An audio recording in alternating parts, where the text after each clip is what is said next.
Dimanche 17 juillet 2022, au nom du Père et du Fils et du Saint-Esprit. Amen.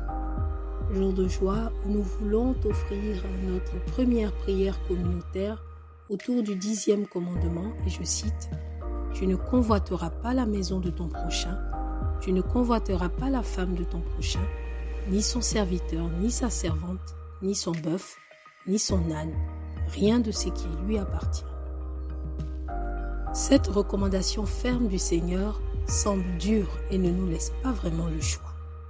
Convoiter, ce serait probablement regarder dans l'assiette de mon ou ma conjointe avec parfois de la tristesse, même du remords.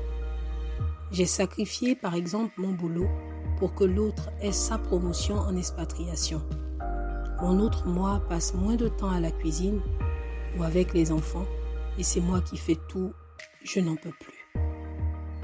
Et si on inversait les rôles et que je faisais mon introspection, ne suis-je pas un objet de chute pour mon conjoint? Est-ce que mon comportement dans mon couple et en famille ne pourrait pas pousser mon conjoint à convoiter mon rôle? Surtout quand ce dimanche, Jésus dit à Marthe en Luc 10, 42, « Une seule chose est nécessaire. Marie a choisi la meilleure part. Elle ne lui sera pas enlevée. » Cette meilleure part, c'est-à-dire les choses du ciel, est donc nécessaire pour chacun de nous dans le couple. Je vous suggère de lister les tâches quotidiennes, hebdomadaires et mensuelles, de vérifier si la répartition est équilibrée. Sinon, faire une proposition et en discuter avec son conjoint. Présenter ce que ce petit temps libre supplémentaire pourrait vous apporter, y compris vous adonner à des tâches nécessaires pour Dieu.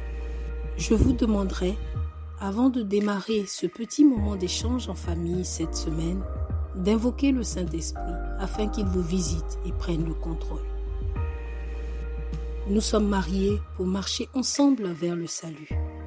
Seigneur Jésus, nous prions pour tous les conjoints complètement déstabilisés par les tâches familiales.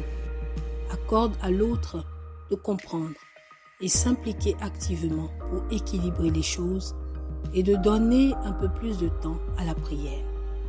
Au nom du Père et du Fils et du Saint-Esprit. Amen.